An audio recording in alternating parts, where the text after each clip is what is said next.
Macaulay ஆங்கில அரசுக்கு எவ்வாறு துணை நின்றார்? வட்டார மொழி, வடமொழி, பாரசீக மொழி கல்வியை அளித்தார். சங்கம் பராமரிக்க வேண்டிய பதிவேடுகள் பற்றி எந்த விதி எடுத்துரைக்கிறது? கூட்டுறவு 20வது விதி. லாபத்தில் எத்தனை சதவிகிதம் பங்கு ஈவுத்தொகை வழங்கலாம்? 14%. உறுப்பினர் அதிகபட்ச மிகை ஊதியம் லாபத்தில் எத்தனை சதவிகிதம்? 50%. நிர்வாக குழுவினரின் மதிப்பூதியம் லாபத்தில் எத்தனை சதவிகிதம்? 10%. லாபத்தில் குறைந்தபட்சம் சேம நிதிக்கு எத்தனை சதம் ஒதுக்கப்பட வேண்டும்? 20%. நடைமுறை மூலதனம் அல்லது விற்பனையில் எத்தனை சதம் விளம்பர செலவு செய்யலாம்? 0.1. அரசு கூட்டுறவு சங்கத்திற்கு அளிக்கும் உதவி. கடன் பங்குத்தொகை மானியம் மூலம் நிதி உதவி, கூட்டுறவு பெறும் கடனுக்கு உத்தரவாதம் அளித்தல், பத்திரப்பதிவு, முத்திரை கட்டணத்தில் விலக்கு. சங்கத்தின் உரிமைகள் யாவை? கடன் வசூலில் முன்னுரிமை, உறுப்பினர் அனுமதி இல்லாமலே அவருக்கு கொடுக்க வேண்டிய பணத்தை கடனுக்கு வரவு வைத்தல், உறுப்பினர் பணியாளராக இருந்தால் பணிக்கொடையில் இருந்து கடன் தொகை வசூலித்தல்.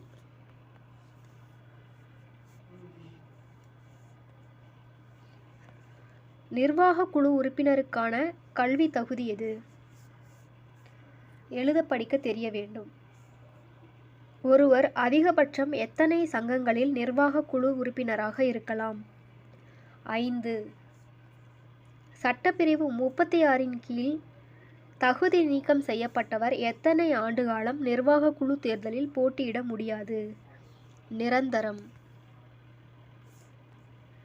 இது நிர்வாக குழு உறுப்பினர் தேர்தலில் போட்டியிட தடையாகாது. உள்ளாட்சி அமைப்பில் தலைவராக இருப்பது. கோர்வாலா குழு அறிக்கையின் பின் விளைவுகள் யாது? 2வது 5ஆண்டு திட்டத்தில் பரிந்துரைகள் செயலாக்கம் பெற்றன. பாரத மாநில வங்கி 1955 உருவானது. 1961 புதிய சட்டமும் ஒவ்வொரு வகை சங்கத்திற்கும் தனித்தனி துணை விதிகளும் ஏற்பட்டன. கூட்டுறவு தணிக்கையை அரசு மேற்கொள்ள வேண்டும்.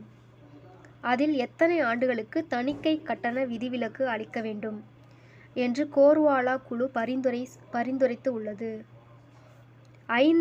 சங்கம் பதிவான ஆண்டிலிருந்து 5 ஆண்டுகள்.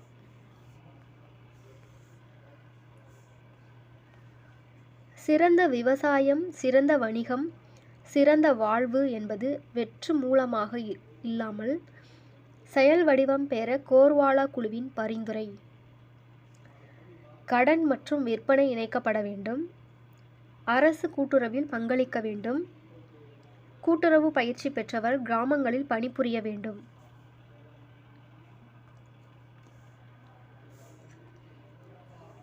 கூட்டுறவு தோல்வி அடைந்து விட்டது ஆயினும் வெற்றி பெற்றாக வேண்டும் என எந்த குழு 1954 அறிக்கையிட்டது? கோர்வாலா குழு.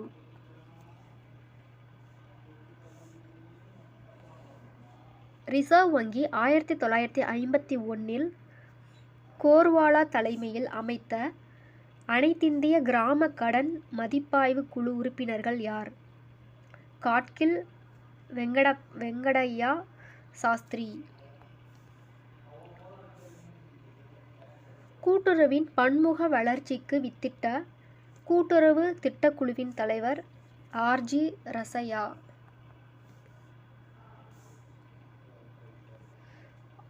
1926 அமைந்த வாயில் குழு 1928 அளித்துள்ள பரிந்துரை யாவை?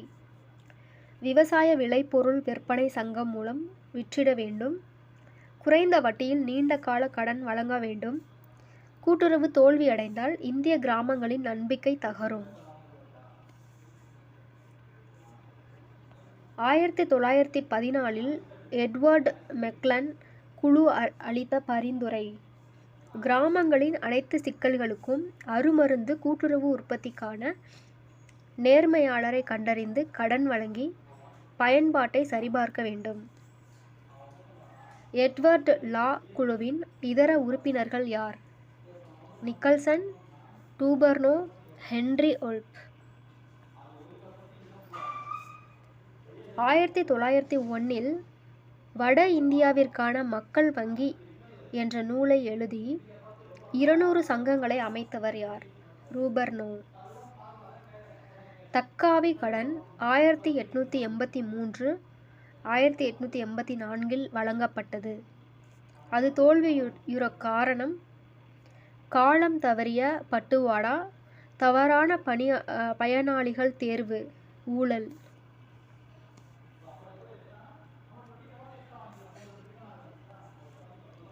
வில்லியம் லிட்டர்பன் ரானடே ஆகியோர் 1883 விவசாயிகள் நலனுக்காக பரிந்துரைத்த நிவாரணம் எது? கடன் பத்திரங்கள் மூலம் நிதி திரட்ட வேண்டும். அந்த நிதி விவசாயிகளின் முன் கடனை செலுத்த பயன்படுத்த வேண்டும். விவசாயிகளிடம் சுலப தவணையில் கடனை திரும்ப வசூலிக்க வேண்டும். விவசாயிகளுக்கு என்று ஒரு வங்கி அமைக்க வேண்டும்.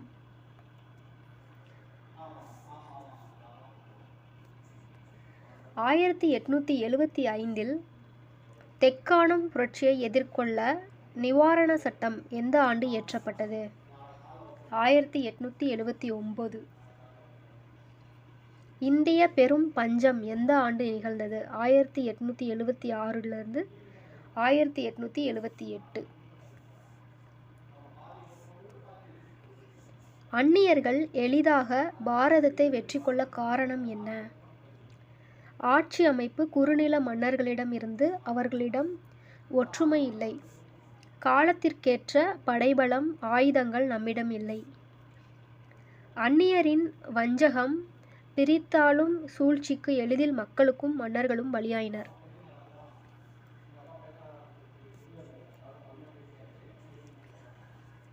உலக பந்தில் இந்தியாவின் நிலப்பரப்பு மற்றும் மக்கள் தொகை எத்தனை சதவிகிதம்?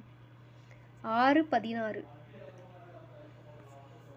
மாநில கூட்டுறவு வங்கிகளின் தேசிய இணையத்தின் நோக்கம். மத்திய மாநில ரிசர்வ் வங்கி, நபார்டு மற்றும் சர்வதேச நிதி நிறுவனங்களுடன் ஒருங்கிணைப்பு, பணி மேற்கொள்ளுதல், திட்டமிடுதல், ஆராய்ச்சி மற்றும் வளர்ச்சி மேற்கொள்ளுதல், கூட்டுறவுகளில் கணினி பயன்பாட்டை மேற்கொள்ளுதல். மாநில கூட்டுறவு வங்கி பணியாளர்களுக்கு நடத்தும் பயிற்சி நிலையம் எங்கு அமைந்துள்ளது? மாதவரம். மூலதனம் செயலற்ற ஆஸ்தியில் எத்தனை சதவிகிதம் இருக்க வேண்டும்? 9. ரிசர்வ் வங்கி இன்றைய தேதியில் மாற்றியமைத்த ரெபோட் எவ்வளவு? 6.25. நடப்பில் உள்ள நீர்ம ஆதாரம் எத்தனை சதவிகிதம்? 4.5%. நீர்ம ஆதாரம் பற்றி ரிசர்வ் வங்கி எத்தனை சதவிகிதம் வரை மாற்றி அமைக்கலாம்? 3 முதல் 15%. அட்டவணை வங்கிகளின் நீர்ம ஆதாரம் எந்த சட்டத்தின் கீழ் நெறிப்படுத்தப்படுகிறது? ரிசர்வ் வங்கி சட்டப்பிரிவு 42.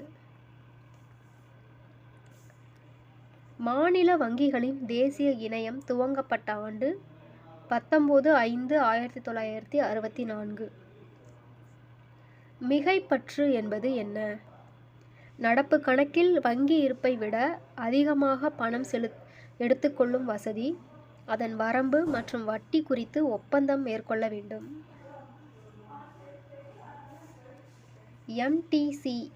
MTCR என்பது என்ன? மத்திய கால கடனாக தவணை மாற்றிய பயிர்க்கடன். மாநில வங்கி வழங்கும் கடன்கள் யாவை? குறுகிய கால பயிர்க்கடன்கள், மத்திய கால மற்றும் பண்ணை சாரா கடன்கள், அரசின் நலத்திட்டங்களுக்கான கடன்கள்.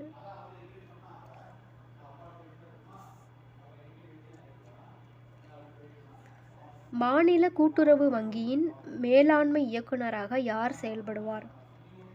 கூடுதல் பதிவாளர். மாநில வங்கியில் தனிநபர்கள் உறுப்பினராகி நிர்வாகக் குழுவில் இடம்பெற முடியுமா? முடியாது.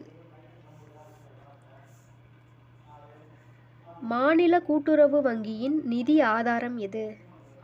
ரிசர்வ் வங்கி, நபார்டு வங்கியில் பெறும் கடன் தொகை, அரசின் நிதி உதவி, பங்குத்தொகை, ஈட்டு வைப்பு, சேமநிதி மற்றும் பிற சொத்து நிதிகள். தமிழ்நாடு மாநில கூட்டுறவு வங்கி ரிசர்வ் வங்கியின் 2வது அட்டவணையில் எப்போது இடம்பெற்றது? 1966. தமிழ்நாடு மாநில கூட்டுறவு வங்கி 23/11/1905 துவங்கப்பட்ட போது அதன் பெயர் என்ன? சென்னை கூட்டுறவு நகர வங்கி. அனாமத்து கொடுபட வேண்டியது என்பது சங்கம் தர வேண்டிய தொகை. ஒரு சேமிப்பு கணக்கில் பாஸ்புக் என்பது தனிநபர் பதிவேட்டுடன் ஒத்திருக்க வேண்டும். ஒருவர் சங்கத்தின் உறுப்பினர் என்பதை உறுதி செய்யும் பதிவேடு நுழைவு பதிவேடு. மூலப்பதிவேடு என்பது எதை குறிக்கும்? நாளேடு. சங்கத்தின் முதன்மை கணக்கு பதிவேடு எது? நாளேடு. சங்கத்தின் முதன்மை பதிவேடு எது? தீர்மான புத்தகம். நாளேட்டில் கணக்கு தலைப்பு தொகை நீங்கலாக கீழ்கண்ட விவரங்கள் இடம்பெறும்: ரசீது எண், பற்றுச்சீட்டு எண், தன் பதிவேடு மற்றும் பொதுப்பேரிடு பக்க எண்கள்.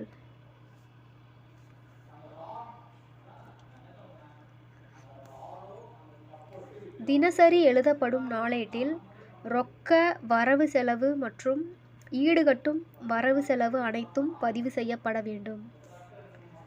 கட்டிடம் கட்டுவதற்கு அரசு மானியம் அளிப்பது எவ்வாறு பதிவு செய்யப்படும்? பொறுப்பு கணக்கில். விற்பனையாளர் சம்பளத்திற்கு அரசு மானியம் அளிக்கிறது. இது எவ்வாறு கணக்கு எழுதப்படும்? வருமானம். ஒருவர் 1,00,000 நிரந்தர ஈட்டு வைப்பை புதுப்பிக்கிறார். பதிவு செய்வது எப்படி? ஈடுகட்டும் பதிவு மூலம் பழைய ஈட்டு வைப்பை செலவு எழுதி புதிய ஈட்டு வைப்பு வரவு வைக்கப்படும். கூட்டுறவு கணக்கு வைப்பு முறையில் காசோலை மூலம் நடைபெறும் வரவு செலவு எவ்வாறு பதிவாகிறது? ஈடுகட்டும் பதிவு மூலம் வரவு செலவு எழுதப்படும். உலகின் முதல் வெள்ளத்தடுப்பு அணை எது? கல்லணை.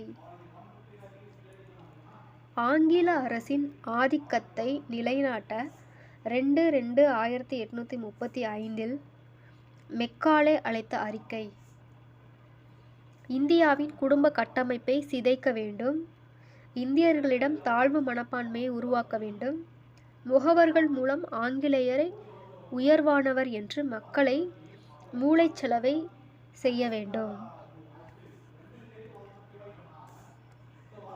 1854 முதல் 1901 வரை உள்ள காலத்தில் 30 கோடி மக்கள் வாழ்ந்த பாரதத்தில் பட்னியால் மாண்டவர் எண்ணிக்கை 3 கோடி. ஆங்கிலேயர் ஆதிக்கத்தை எதிர்ப்பதில் இவர் பங்கு இல்லை. ஈவேரா. ஏழை விவசாயிகள் தங்கள் நில உடைமையை இழந்ததற்கு காரணம் ஜமீன்தாரி முறை, ரயத்துவாரி முறை. ஆங்கிலேயர் முதலில் அரசியல் அதிகாரம் பெற்ற இடம் கல்கத்தா. ஆங்கிலேயர்களின் சுரண்டல் பற்றி முதலில் விழிப்புணர்வு ஏற்படுத்தியவர் யார்? தாதாபாய் நவ்ரோஜி. கிழக்கிந்திய கம்பெனி இந்தியாவிற்கு வந்த நோக்கம் ஏகபோக வணிகம்.